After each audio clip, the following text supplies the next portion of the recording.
dream changed? Just a tiny bit. Sorry, you didn't find me sooner. Tell me, do you enjoy existing? There's some people you can't say no to.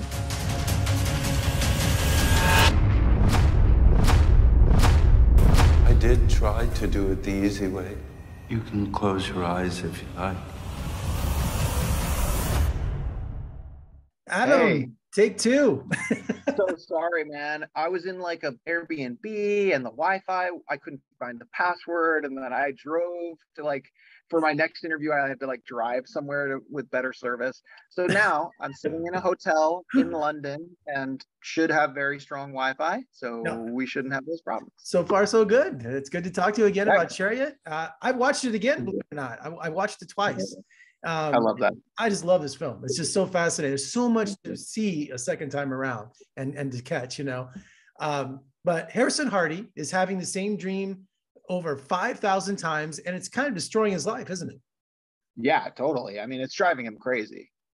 And, I remember in a movie called Oh God, I don't know if you knew that movie with George Burns, that comedy. No. You never saw that movie? Anyway, he No.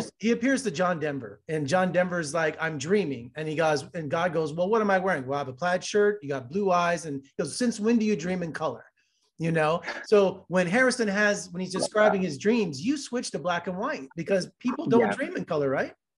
No, exactly. Yeah. And I wanted those to really stand out. I mean, just from a creative choice, I wanted them to feel like something outside of the universe that we created in the film, which was very rich colors, And when he seeks professional help through John Malkovich, who's like a sleep doctor. But I noticed, especially the second time, he wore a tie t-shirt. He has red hair. He has a white beard, and he does this kind of thing with his teeth. Is he supposed to be a clown? Because he looks like a clown. He's supposed to just have no idea how to act like a human. I mean, that's what we were honestly trying to portray, is whatever he is and wherever he's from and whatever corporation he's part of, it's not humans. It's not, an actual company in downtown. It's its own sits outside of our universe. And so when Malkovich was prepping for the character and sort of asking me for opinions and decisions, he was like, this guy's a phony. That's what he is. He's a phony. And I said, yeah, I agree. And he said, I want him to be phony. And I said, okay. He said, I want a wig and I want it to be bad. And I said, okay.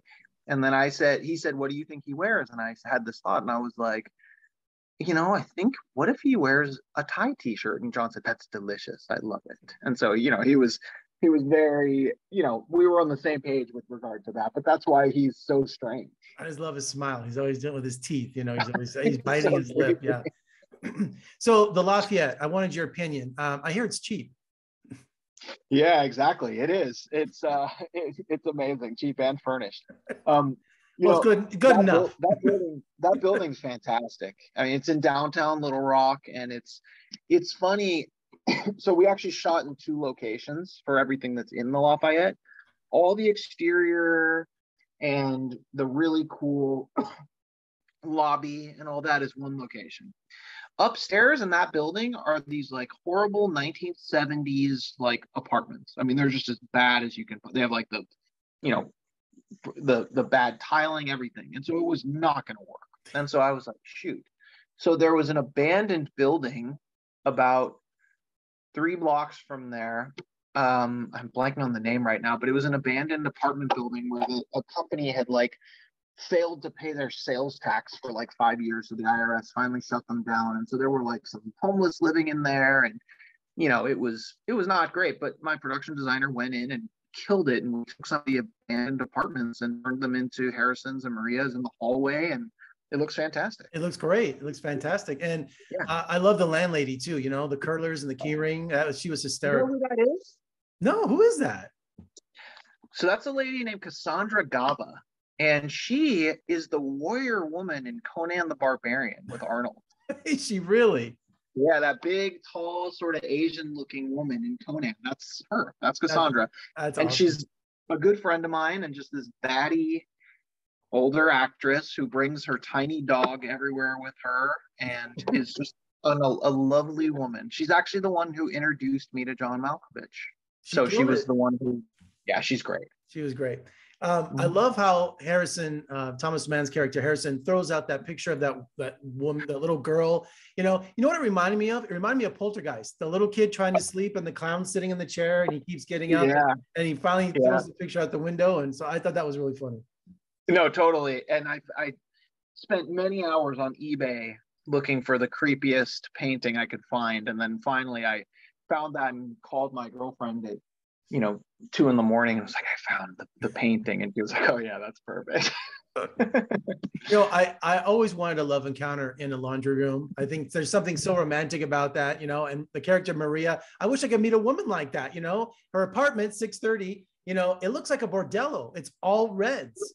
I know, it's beautiful. Yeah, it was beautiful, and that was kind of what we talked about with her and everything. And yeah, Rosa is amazing. She's just a chameleon even within this movie. She's charming, and she's annoying, and she's crazy, and she's sweet. And yeah, I mean, she was all over the place, and that was kind of what we discussed. That's what we wanted. She was great. Yeah, she was awesome.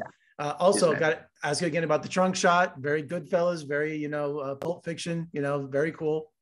Absolutely. Yes, an homage to Goodfellas for sure. Not that this is a Goodfellas film, but it just felt like the way to shoot that scene. So yeah, especially with Malkovich, them all appearing in. I thought it was I know. And also the plague doctor costume, that's famous, since you did a sci-fi kind of design on the mask.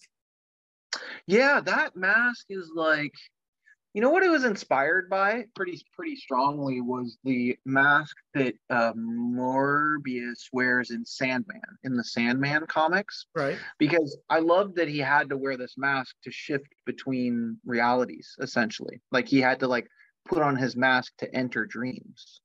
Like that's actually what, in those books. So I think that's what very much inspired this one.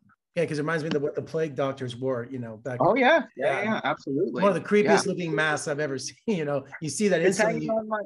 It's hanging on my wall in LA. Ooh. I love that thing. I couldn't sleep with that. That's my little girl picture. Throw that thing out the window, man. That'd be freaking me out. Oh, I love it.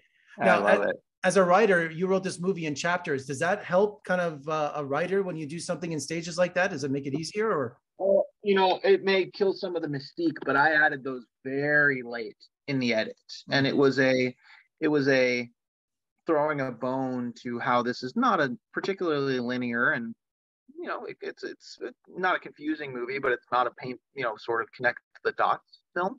And I actually, so very late in the edit last year, I watched The Green Knight, which was like my favorite movie last year. It was my favorite, and I loved that they chaptered it, but not in like a direct way. So it still maintains the sort of mysteriousness, but enough to where it helps little bit guide the audience to where you want them.